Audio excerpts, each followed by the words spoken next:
নমস্কার বন্ধুরা, আজকে চলে এসেছি আবার আরেকটা নতুন রেসিপি নিয়ে। আজকে রান্না করব বেলে মাছ দিয়ে মটরশুঁটি। এই যে তার জন্য আমি এখানে পিস পিস করে বেলে মাছ কেটে নিয়েছি, আর এখানে যে মটরশুঁটি ছাড়িয়ে নিয়েছি, এগুলো দিয়ে রান্না করব। তো এখন মাছগুলো ভেজে নেব লবণ হলুদ মাখিয়ে। হলুদ, লবণ।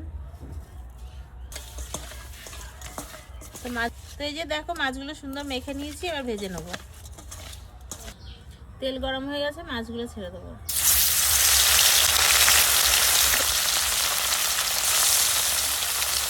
মাছগুলো কোনো রকম একটু ভাজা করেছি, খুব বেশি ভাজা করিনি, তো নামিয়ে নিচ্ছি এখন ভাজা।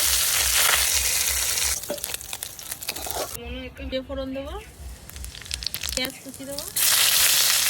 তো পেঁয়াজগুলো একটু ভেজে নিয়েছি, এবার মটরশুঁটিগুলো দিয়ে দেবো।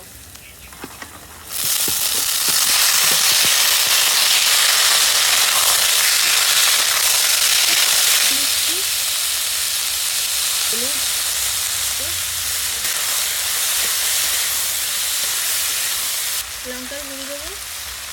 এখানে আছে পেঁয়াজ, রসুন আর জিরে বাটা। এবার একটু জল দিয়ে কষে নেবো ভালো করে।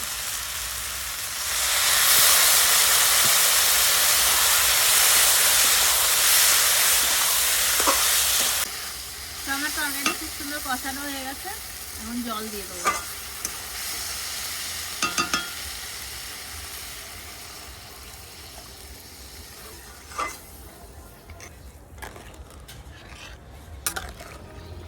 তো তরকারিটা বেশ সুন্দর ফুটে উঠেছে, ভেজে রাখা মাছগুলো দিয়ে দেবো।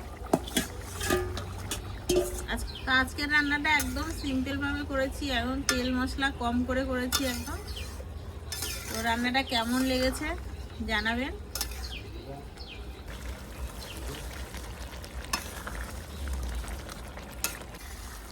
তো এই যে দেখো রান্নাটা একদম কমপ্লিট হয়ে গেছে, একদম গামাখা গামাখা তরকারিটা করেছি। তো খুব সুন্দর হয়েছে, মনে হচ্ছে খুব টেস্টি হবে। তো আমার রান্না যদি ভালো লেগে থাকে, লাইক কমেন্ট শেয়ার করে পাশে থাকবে। ততদিন সুস্থ থাকবে, আবার নতুন আর একটা ভিডিও নিয়ে আসবো।